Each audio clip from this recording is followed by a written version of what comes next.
Welcome to a series called The End of Times, where we're going through the book of Revelation, verse by verse, to see what it is we should be doing and what it is we could expect to happen in the end times. And as we've gone through this book, verse by verse, over the last couple years, we've hit that place where Jesus Christ returns. Everything that this entire Bible was written about was the coming of the kingdom on earth as it is in heaven, and we're at that place, and it's really exceptional to see. And we've spent the last couple episodes talking about this image of him when he comes. What it is that John sees, and every aspect of him is extremely important. So it's very important we look at each individual piece that's described about Jesus as he returns. So we're just going to pick it up right there where we left off. Revelation 19, starting at verse 11. Then I saw heaven open, and behold, a white horse. And he who sat on him was called Faithful and True. And in righteousness he judges and makes war. His eyes were like a flame of fire, and on his head were many crowns. He had a name written that no one knew except himself. We spent the last couple episodes talking about the flames of fire coming from his eyes and the crowns on his head. So we're going to take today and we're going to look at the name that no one knew but himself. I'm going to start with, I'm not going to begin to say that somehow I know the name, that somehow nobody knows it but Jesus and me.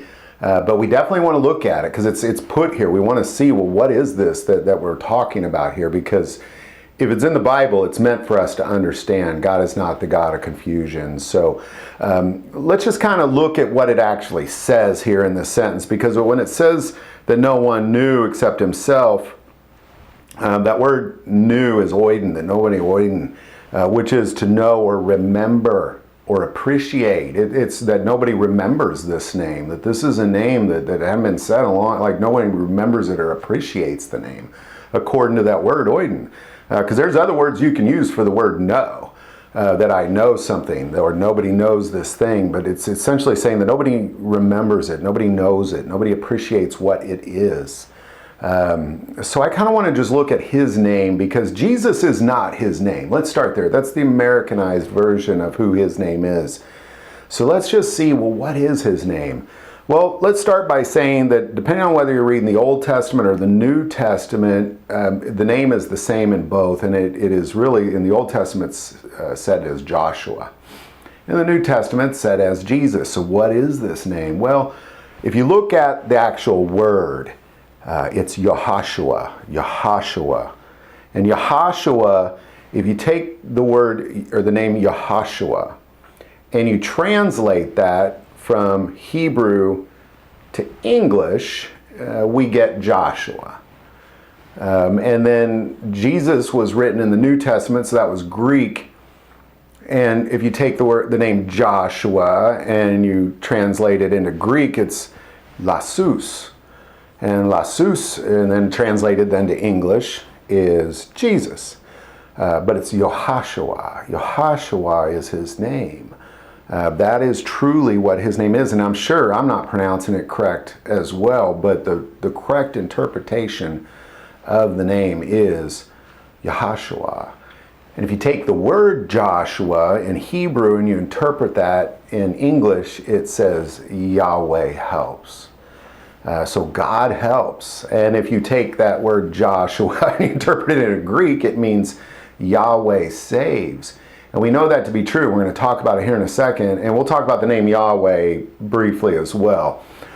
But the name Yahashua, that it means to save, because if we look at Matthew 1:21, and we're going to get into another name here, but if you look at Matthew 1:21, and she will bring forth a son, and you shall call his name Yahashua, for he will save his people from their sins. Now all this was done that it might be fulfilled, which is spoken by the Lord through the prophet, saying, Behold, a virgin shall be with child, and bear a son, and they shall call his name Emmanuel, which is translated, God with us.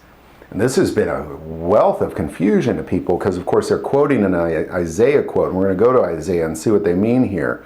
But they're saying, well, why does he say call him Jesus if he's saying we'll call him Emmanuel? So there's a lot going on there. Let's look at Isaiah. The prophecy that this angel is talking about is Isaiah 7:14. So we're going to go to Isaiah 7:14 real quick. Therefore the Lord himself will give you a sign. Behold, the virgin shall conceive and bear a son, and shall call his name Emmanuel. And Emmanuel literally means God with us, but it's not Emmanuel either. So let's come back to that. What is the real word there? Well, it's Ilamanu. It's Ilamanu. And shall call his name Ilamanu. But it actually doesn't even say shall call his name. It says she will proclaim him Ilamanu. And then that's where it gets confused, because she's proclaiming Ilamanu. And that's a big deal. So ultimately what he's saying is that if you go back to Matthew 1:21, it says, and she will bring forth a son, and you shall call his name Yahashua, for he will save his people from their sins. God saves.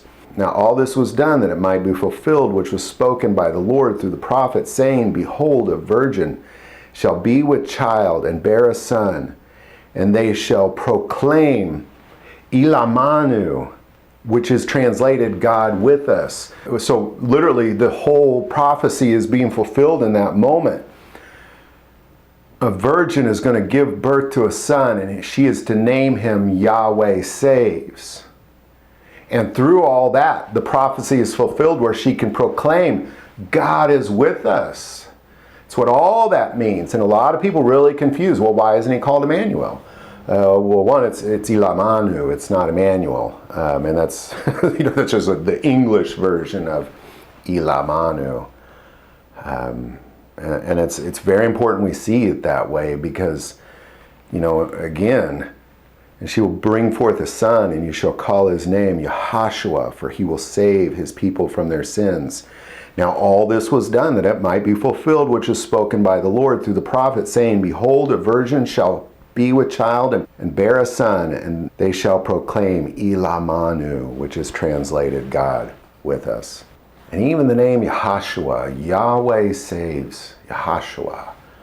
Even the name Yahweh isn't actually correct, because it was a name that you weren't to pronounce. Only the high priest could pronounce it on the Day of Atonement. It's Yahweh, Yahweh, and we translate it into Yahweh, but it's Yahweh.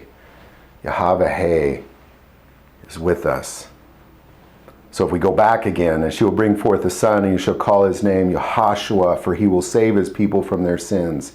Now all this was done that it might be fulfilled, which was spoken by the Lord through the prophet, saying, behold, a virgin shall be with child and bear a son, and they shall proclaim Ilamanu, which is translated Yahweh is with us.